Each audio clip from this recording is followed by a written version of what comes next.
guys, isang mapagpalang araw po sa lahat. Ang video na tayo tungkol sa pagkabit ng wheel hub ng mga rims natin ng mga van. Gawa nung isang beses ako nagkabit, medyo nahirapan ako. So flex ko lang para doon sa mga iba na hindi pa nakapagkabit.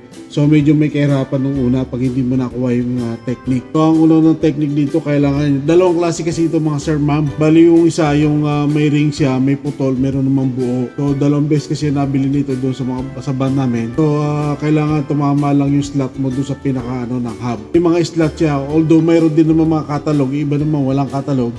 So mas mainam din talaga na makapanood ka ng video bago mong gawin. Kasi minsan yung nagawa ko, naipasok ko rito sa kabila. Nung una ipasok sa kabila yung pinaka-ring, which is hindi talaga.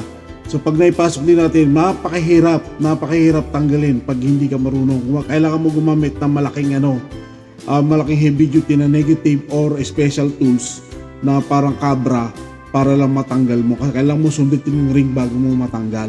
So medyo may kahirapan talaga. So may yung pinaka niya, mga slot niya, kailangan may tamang maigi at kumagat siya maigi. Then mayroon dyan na C-type na tumatama dun sa pinakapito ng mga rims natin. So kailangan tumama. So ito yung actual na yung kinabit namin dito sa van namin. So kailangan talaga meron kasing diretso yung walang putol yung ring. Meron ito walang putol ang ring na to. So diretso to, i-slot mo lang doon sa pinaka-slot at dapat tumama. Saka yung butas ng pinaka-hub, kailangan tumama din yung parang pinaka C-type ng ring. At pag kinabit mo rin, dapat tumama doon sa pinakapito ng rims ng mismong gulong mo.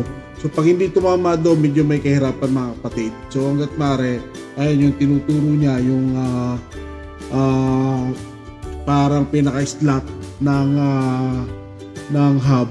So diyan na mismo yung pinakapito ng ring mo ng pinakapito. So kailangan na tumama yan yung pinaka-ring at saka yung mo. Kasi pag hindi tumama, magkakaproblema guys. Kailangan ng pokpok din natin, mahinahon lang. Huwag yung malakas ang pokpok kasi plastic lang to. So pwedeng mabali. Ayun, madali lang din naman.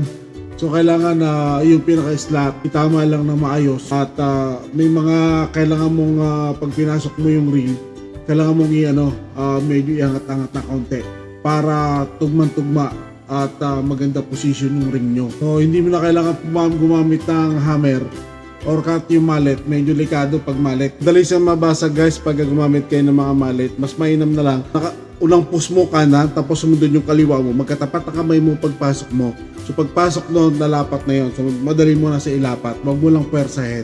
So hanggang dito lang. Maraming salamat.